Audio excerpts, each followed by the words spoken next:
days, it conducts worldwide surveillance, fax, phones, satellite communication. The only ones in the country, including the military, could possibly have anything like this. Well, the coordinates land 39 degrees, 27 minutes. To us in the intelligence community, movies like Enemy of the State are quite amusing because it made us look omniscient. We could collect anything we want, and it's just not that way.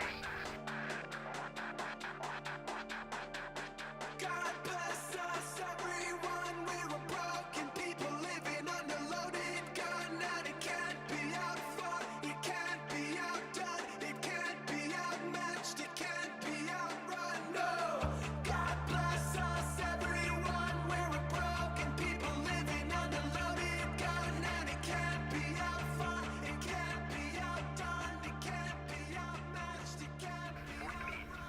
Has 18 acres of mainframe computers underground.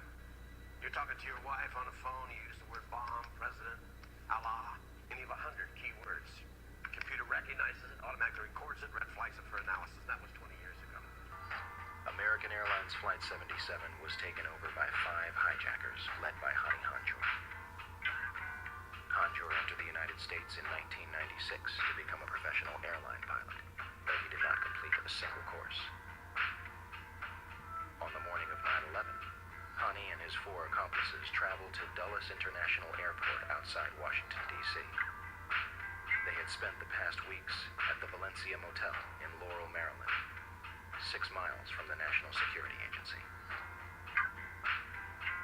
All 5 set off metal detectors and are subjected to additional screening. Yet, all of them proceed to board American Airlines Flight 77, which is described by the Washington Post as unusually light on passengers.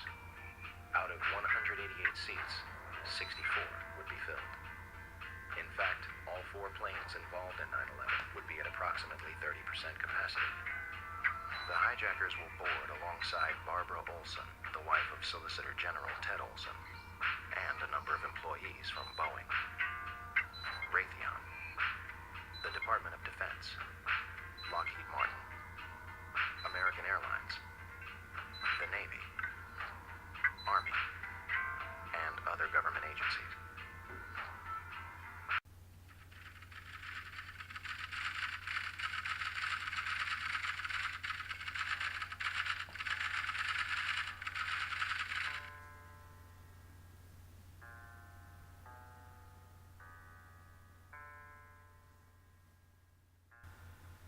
The 19 hijackers were painted as radical Muslims, sneaking into the United States without any problem and raising zero suspicion as to what they were planning. First, they were not devout Muslims spending their last days preparing for paradise. In the months and weeks before the attacks, some of the hijackers are spotted several times at strip clubs and make several unexplained trips to Las Vegas. They drink heavily, receive lap dances, buy sex toys, and sleep with prostitutes, spending thousands of dollars within hours. The 9/11 Commission claims that the United States only knew of 3 hijackers prior to the attacks: Nawaf al-Hamzi, Salem al-Hamzi, and Khalid al-Midar. For starters, Al-Kai Collins says he was paid $2,500 a month as an FBI informant in Phoenix. In a stunning disclosure to ABC News, he claims that 3 years before September 11th, he began providing the FBI with information about Hani Hanjour, a young Saudi who later helped fly hijacked American Airlines Flight 77 into the side of the Pentagon. They knew he lived in Phoenix. They knew his phone number. They knew his address. They knew what he drove. They knew everything there was to know about the guy. The FBI emphatically denies that Collins provided any information about Hani Hanjour, but they do admit that they paid Collins to monitor the Islamic and Arab communities of Phoenix because of his unusual background. Once in Phoenix in 1996, the FBI asked Collins to focus on a group of young Arab men, many of whom were taking flying lessons. Hani Hanjour was part of the group. They drank alcohol. They messed around with girls and stuff like that. They all lived in an apartment together, Hani and the others.